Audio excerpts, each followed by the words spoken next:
भारत के द्वारा भेजे गए संयुक्त संसदीय दल के में तमाम विपक्षी दलों के सांसद, जिसमें कांग्रेस के सांसद भी हैं, वो दुनिया के भिन्न भिन्न देशों में भारत के पक्ष को गंभीरता के साथ और पूरे राष्ट्र की एकजुटता के साथ रखकर वापस आ रहे हैं। और दूसरी तरफ कांग्रेस के स्वघोषित स्वनामधन्य सर्वकालीन सर्वोच्च नेता और नेता प्रतिपक्ष राहुल गांधी जी निहायत ही ओछी स्तरहीन बातें कर कर यह विश्व को बता रहे हैं कि नेता प्रतिपक्ष का पद पाने के बाद भी उनके अंदर गंभीरता और नेता प्रतिपक्ष की परिपक्वता का घोर अभाव है। मित्रों, यह विषय सिर्फ उनकी अपरिपक्वता का नहीं है, विषय उससे कहीं गंभीर है।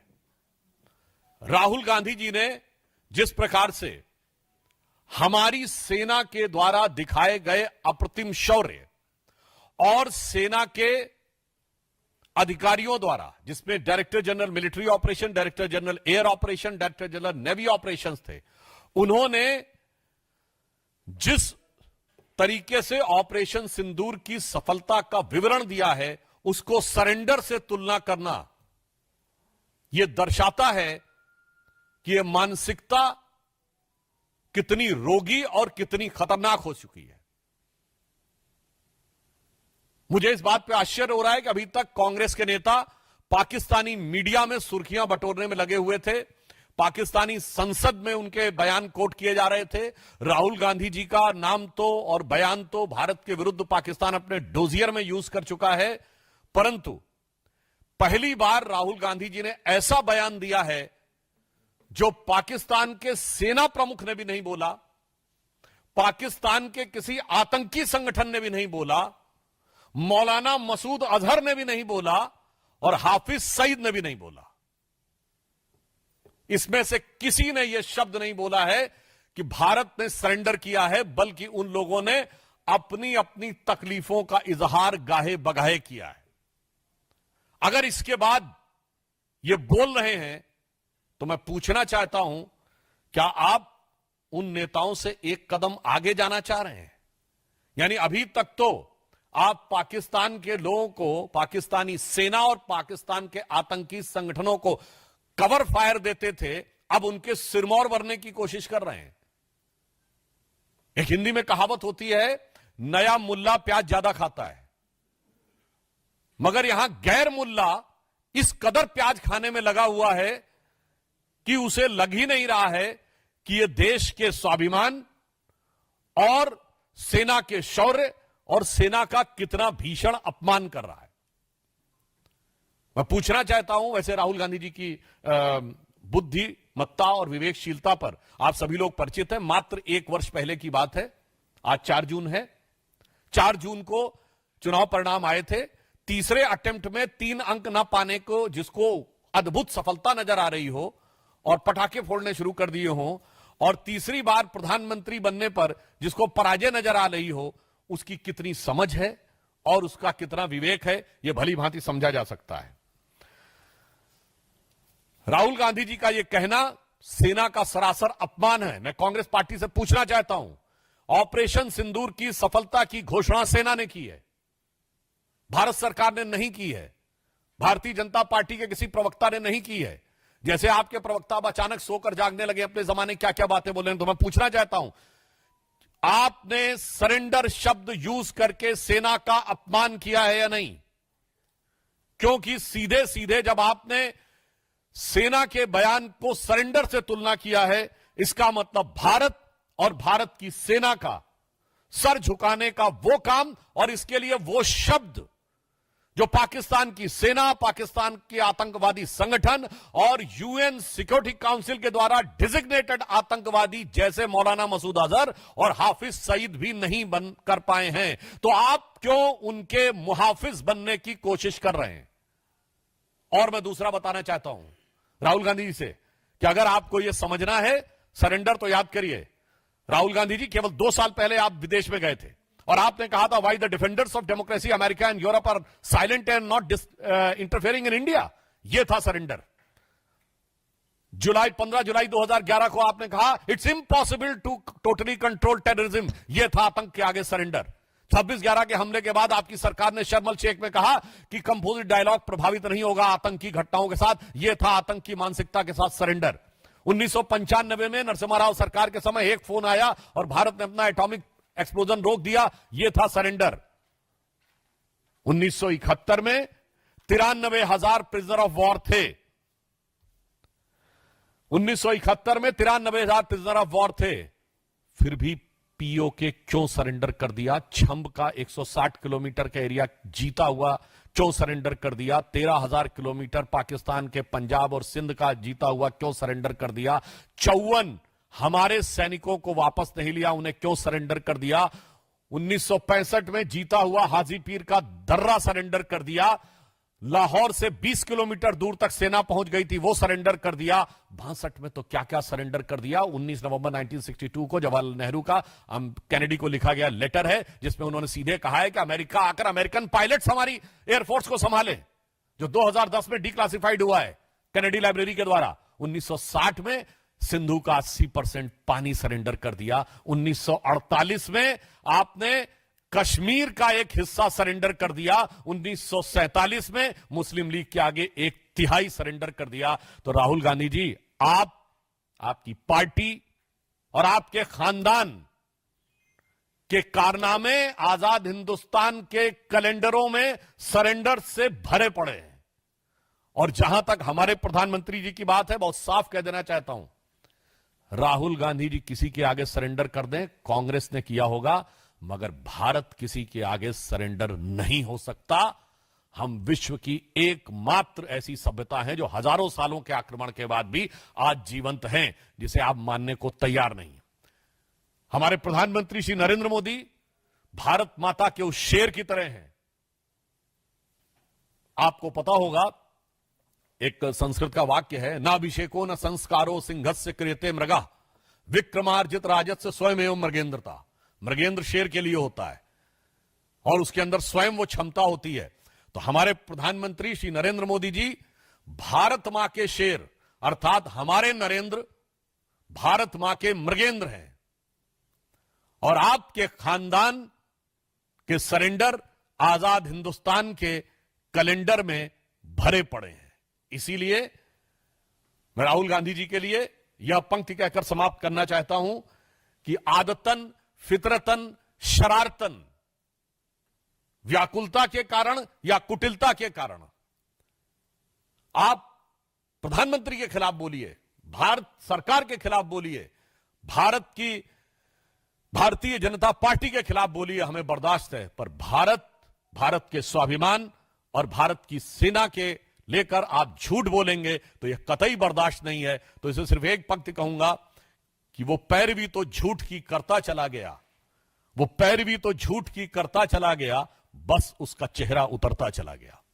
धन्यवाद। मित्रों, प्रश्न आमंत्रित है मोहित भट्ट। सर, राहुल गांधी ने जो कहा, sir, he was basically giving reference to how Trump again and again he is saying this, that because of Trump they have surrendered, because of Trump we have agreed to ceasefire, but the armed forces have denied it. They have said it was Pakistani DGMO who called us, and that is why ceasefire happened. So the attack coming in from Rahul Gandhi and Congress about Trump had to. On the issue of US President's statement, Government of India has clarified n number of times that there was no third party mediation. And if they want to believe that whatever the US President was saying, it is correct, then in that he has also mentioned the nuclear conflict. He has averted, as per the US President, Mr. Donald Trump, he is saying that he has averted a nuclear conflict, which has been categorically denied by Government of India and the Foreign Ministry. Then in that case, you are not ready to accept the total statement. And I would also like to remind, during the run-up for the presidential election, there is a video available of President Trump in which he was saying that he once talked to Prime Minister Modi and he's saying that one country is annoying you or irritating you too much, and he said, you can guess the which country is. and I can ask them to stop those things, then it is the statement of Donald Trump when he was running for presidentialship. Then Modi ji said, no, we have taught them lessons several times. I will do it. वैसे राहुल गांधी जी को चूंकि जब वो लोकतंत्र की रक्षा के लिए भी विदेश में जाके अमेरिका से गुहार लगा चुके हैं, तो उन्हें ये ज्यादा नजर आता होगा. इस कारण से इस संभावना से इनकार नहीं किया सकता. वैसे ऑन द लाइटर नोट मैं कहना चाहूंगा, अमेरिका के राष्ट्रपति ने 31 मई को एक और ट्वीट किया है जिसमें उन्होंने कहा है कि Joe Biden was killed in 2020 और जो 4 साल तक अमेरिका के राष्ट्रपति थे, he was a robot clone. तो मुझे लगता है कि कितना भरोसा, बल्कि मैं अमेरिकी सरकार से भी पूछना चाहता हूं कि भाई ये बयान उन्होंने अपने ऑफिशियल जो ट्रूथ करके उनका एक सोशल मीडिया है उस पर दिया है, तो राहुल गांधी इस पे भरोसा करते हैं नहीं? मुझे लगता है इस पे बता दे तो बेटर रहेगा. वैसे इस तरह के बयान देकर मैं एक बात कहना चाहता हूं. पाकिस्तान के प्रधानमंत्री शहबाज शरीफ का रिकॉर्डेड वीडियो अवेलेबल है जिसमें वो कह रहे हैं 9-10 अगस्त की दरमियानी रात को 2:30 बजे मेरे जनरल आसिफ मुनीर ने मुझे जगा कर ये कहा कि वजीर आजम साहब, पाकिस्तान के कई एयर बेसेस के ऊपर अटैक हो गया है और नूर खान एयर बेस पर भी मिसाइल गिरी है. ये आसिम मुनीर और शहबाज शरीफ दोनों का कबूलनामा है. फिर वो अजरबैजान में भी जाके बोले कि हम तो फजर की नमाज का इंतजार कर रहे थे कि 4:30 के बाद अटैक करेंगे, उससे पहले ही इंडिया ने अटैक कर दिया रात्रि के तीसरे पहर में ही. तो मैं पूछना चाहता हूं राहुल गांधी जी से कि शहबाज शरीफ और आसिम मुनीर के इकबालिया बयान के बाद भी अगर आपको समझ में नहीं आ रहा है तो आपको क्या कहा जाए? राहुल शरीफ कहा जाए या राहुल मुनीर कहा जाए? क्योंकि आप तो मुनीर और शरीफ से भी ज्यादा बड़े पाकिस्तान के पक्ष में तकरीर देने वाले नजर आ रहे हैं.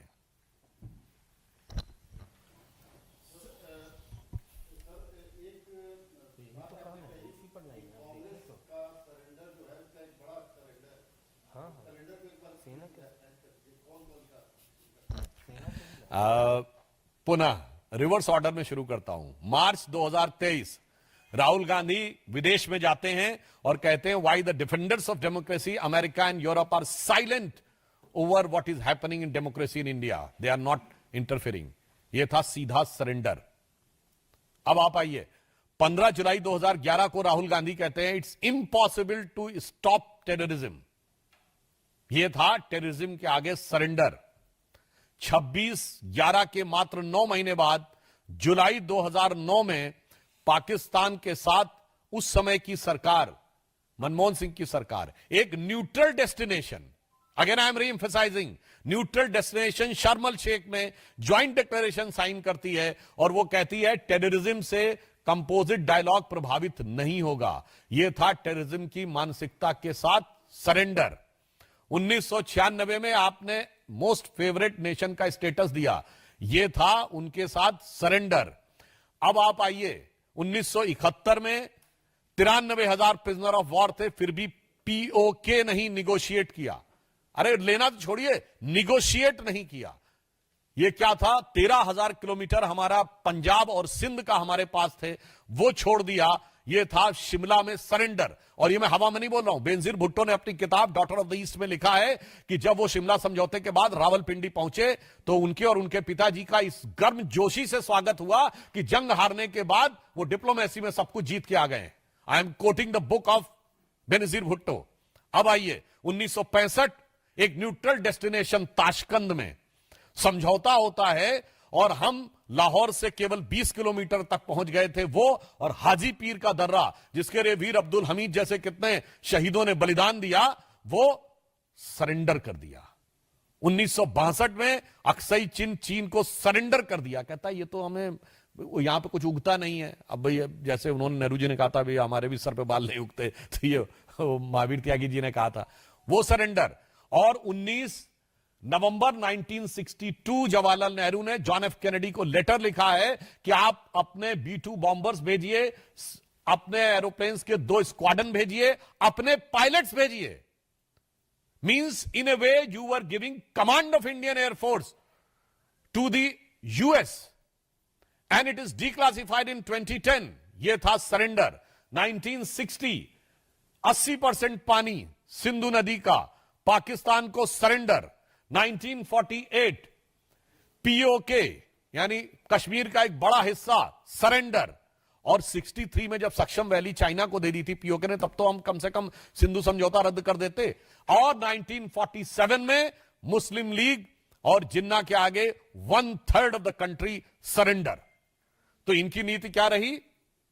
इनकी नीति यह रही कि 48 में आधा पीओके चला गया, और 62 में चीन के साथ क्या क्या चला गया, और 65 में हाजी पीर का दर्रा खो गया, और शिमला में पीओके भी खो गया, और ये सुलह की शक्ल को संवारते रहे, जीतने के बाद बाजी हारते रहे।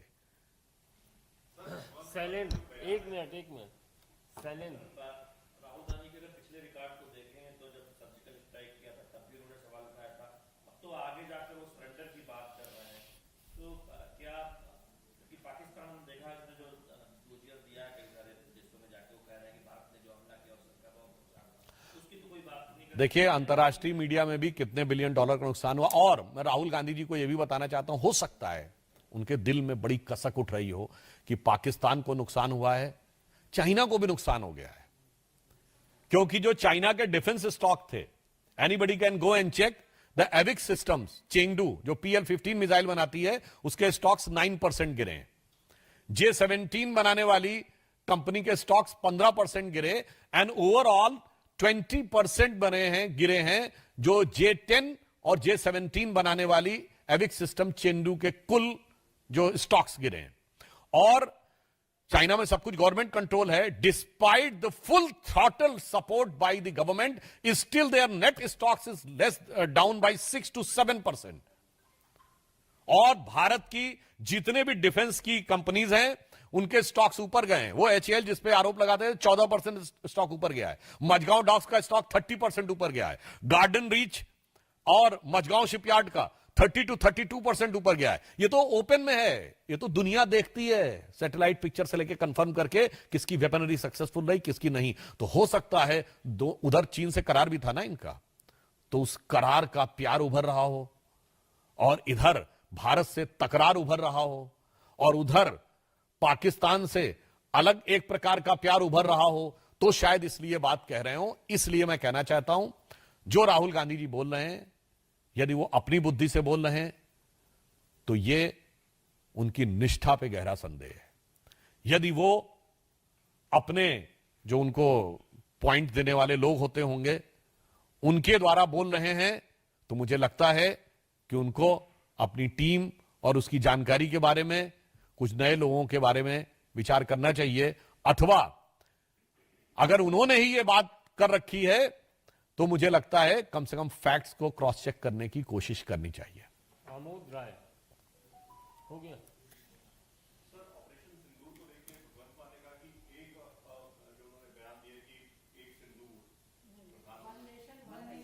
वो भी तो इंडी गठबंधन,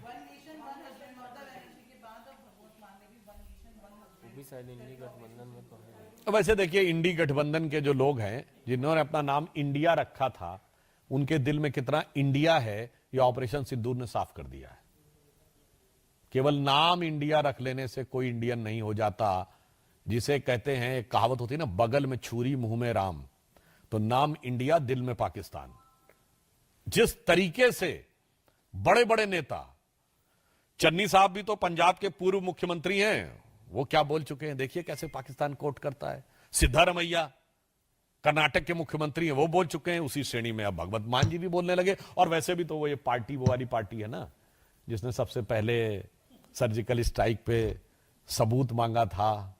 तो मुझे लगता है ये लोग जो बोलते हैं इसे गंभीरता से नहीं लेना चाहिए। ये आदतन बोलते हैं और फितरतन बोलते हैं। विकास भदौरिया।